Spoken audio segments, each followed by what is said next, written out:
या केंद्र शासनाने जानेवारी महिना संपूर्ण भारतामध्ये रोड सेफ्टी मंथ म्हणून डिक्लेअर केलेला आहे।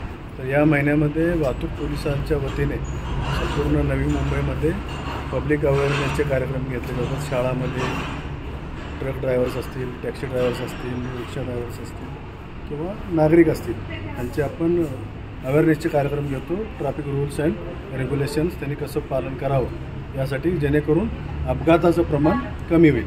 याचाच सेकंड पार्ट म्हणून आम्ही आमचा जो स्टाफ आहे त्यांचं इयरली मेडिकल चेकअप मी करून घेत असतो 2 वेळा। तर आज पॅलेसे हॉस्पिटल यांच्या सौजन्याने आणि इनरवियर जो क्लब आहे NGO, तर यांचंही कोऑर्डिनेशनमुळं आणि नावाशा वाहतूक शाखेच्या सहकार्याने आपण मेडिकल कॅम्प आयोजित केला होता।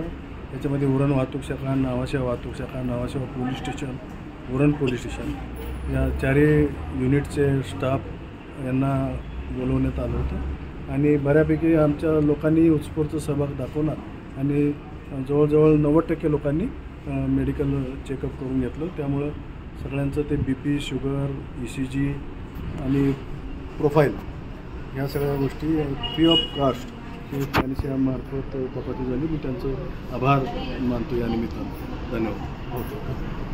झपाट्याने आता औद्योगिकरण होत आहे आणि आता रस्ता सुरक्षा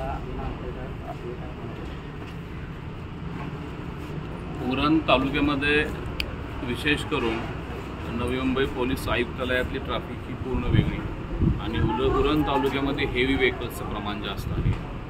इथे स्मॉल व्हेकल्स मोजके 1 या 2% चालतात।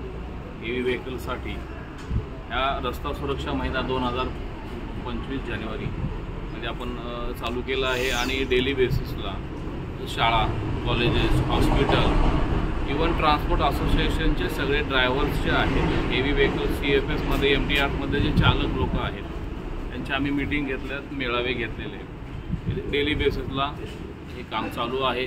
जास्तीत जास्त चालक, त्यांचे ऑर्गनायझर, त्यांचे मॅनेजर यांच्यापर्यंत पोहोचून रोड सेफ्टी याचं महत्त्व आम्ही सांगण्याचं काम या महिन्याभरात चालू ठेवलं आहे।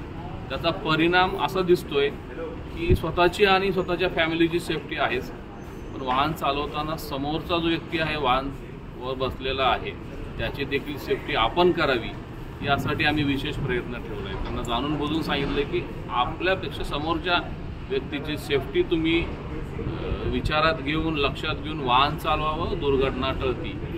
दुसरा विषय राहिला, अपघाताचं प्रमाण खूप जास्त वाढलेलं आहे। ते प्रमाण कमीत कमी करण्यासाठी जे ट्रॅफिक रूल्स आहेत ते तुम्ही जर फॉलो केला तर ॲटोमॅटिकली अपघाताचं प्रमाण खाली येतं। छोटे छोटे नियम जरी आपण पाळले, शिस्तीत जरी गाडी चालवली, साधा ओव्हरस्पीडचा बोर्ड जरी हायवेला दिसला, आपण फॉलो केला, काहीतरी आपल्याला साईन देतं, काहीतरी इंटिमेट करतायत, ट्रॅफिक पोलीसद्वारे मेसेज येतोय आपल्याला, ते आपण फॉलो करावा। त्याचा इफेक्ट नक्कीच वाहतूक सुरळीत राहील, अपघाताचं प्रमाण कमी होईल, आपली सेफ्टी राहील, लोकांची सेफ्टी राहील। रस्त्यावर जे कंटेनर वगैरे उभे राहिलेले आहेत त्याच्या संदर्भात रोड हे बघा, आम्ही इथं आल्यापासून रोडवरती, मेन हायवेवरती कंटेनर, हेवी व्हेकल्स थांबू नये, नो हॉल्ट झोन ठेवलेला आहे आणि विशेष करून अटल सेतू ते करल ब्रिज चौकी या मुख्य हायवेवरती रोडवरती पार्किंग जर केली तर अंधारामध्ये मागणं कोणीतरी येऊन डॅश देऊन अपघात होण्याची शक्यता जास्त असते। ते होऊ नये यासाठी दोन्ही बाजूनं हायवेला नो हॉल्ट झोन ठेवला आहे आणि जो कोणी करतोय त्याच्यावर जास्तीत जास्त कारवाया आमच्या उरण ट्रॅफिक युनिटकडनं सर्वात जास्त कारवाया नो हॉल्ट झोन रोडवरती जे पार्किंग करतायत यांच्यावरती आहे। त्याचं कारणच असं की त्याच्यामुळे अपघात कमी होतील आणि एखाद्यांचा जीव वाचेल। Thank you sir. उरण तालुक्यामध्ये आपल्या हॉस्पिटलच्या मार्फत प्रत्येक गावामध्ये आपण मेडिकल कॅम्प घेऊन लोकांना चांगली सुविधा देत आहात।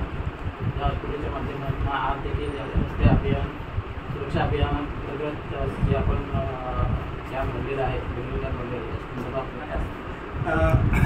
मी स्वतः ऑर्थोपेडिक सर्जन आहे। आळंदच्या तरुणीमुळे मी JNPTचं ऑर्थोपेडिक सर्जन गेल्या मागे 1996 पासून मी हे एरियामध्ये येत आहे आणि हे एरियाचं खरोखर डेव्हलपमेंट मी 1996 ते 2025पासून काय काय झालेलं आहे, कसं कसं झालेलं आहे हे सगळं प्रत्यक्ष मी बघितलेलं आहे. आणि मी अगदी खरं गोष्ट सांगू, हे जे JNPTचं हॉस्पिटल होती ते आपण 1996 ते आजपर्यंत एकच फक्त हॉस्पिटल होतं इकडे, जे थोडाफार आपण हे वेल इक्विप्ड तर सांगू शकत नाही, पण थोडाफार आपला ॲक्सिडेंट अपघात झाला समजा तर काही फर्स्ट एड हे हॉस्पिटलमध्ये देऊ शकत होतं. आणि जे नेचर ऑफ ॲक्सिडेंट झाला म्हणजे चेंज झालेला आहे हे NH4B 4 लेन 6 लेन जे रोड 24 तारीखकडे झालं आणि 24 तारीखकडे झालं, त्यामध्ये जे ॲक्सिडेंट होण्याचे जे प्रकार होती, म्हणजे अगोदर जे ॲक्सिडेंट व्हायचे तर एकाच हाडामध्ये लोकांचे फ्रॅक्चर व्हायचे आणि ते म्हणजे समजा पनवेल किंवा वाशी किंवा आपला DY पाटील MGM ते जाऊ शकत होतं. पण आता हे हेवी व्हेकल मूवमेंट आणि हाय स्पीड मूवमेंट ते चांगलं रोड होऊन हे सगळं जे हाय स्पीड ट्रॉमाचं जे प्रमाण आहे ते हे एरियामध्ये खूप वाढलेलं आहे. आपलं एक म्हणजे इन्फॉर्मेशनसाठी मी असं सांगू शकतो की इंडियामध्ये जे ॲक्सिडेंट डेन्सिटी आहे, ॲक्सिडेंट डेन्सिटी म्हणजे एक दिवसात जे एक पर्टिक्युलर एरिया म्हणजे 10 किलोमीटरचं ॲक्सिडेंट एक दिवसात आपल्या देशात तर फर्स्ट नंबर हे एरिया आहे.